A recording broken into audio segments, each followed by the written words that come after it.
Rakovina prsníka nebolí a práve preto ju mnohé ženy odhalia až neskoro. Na Slovensku na ňu každý rok zomrie vyše 1000 žien. Najnižšiu účasť žien na skríningových mamografiách vykazuje dlhodobo Košický kraj. Našou úlohou bolo nájsť kreatívne riešenie, ktoré zvýši povedomie o dôležitosti prevencie v Michalovciach. V Michalovciach vznikol netradičný projekt kabinky pri vode, ktoré ženám pripomínajú, ako si môžu sami skontrolovať prsníky.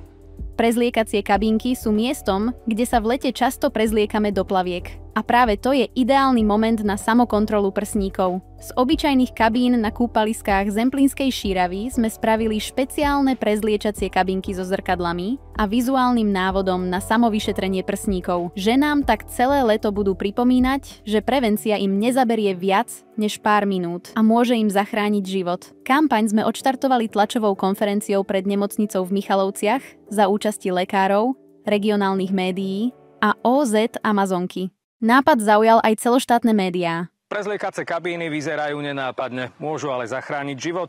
Ženy si v nich prezlečú plavky a nájdu tam informácie, ako sa správne samovyšetriť. Na prvý pohľad to je bežná prezliekacia kabínka. Vo vnútri sa však nachádza zrkadlo a manuál na samovyšetrenie prsníkov. Prezlieč sa, pretože aj pár minút môže rozhodnúť o celom tvojom živote.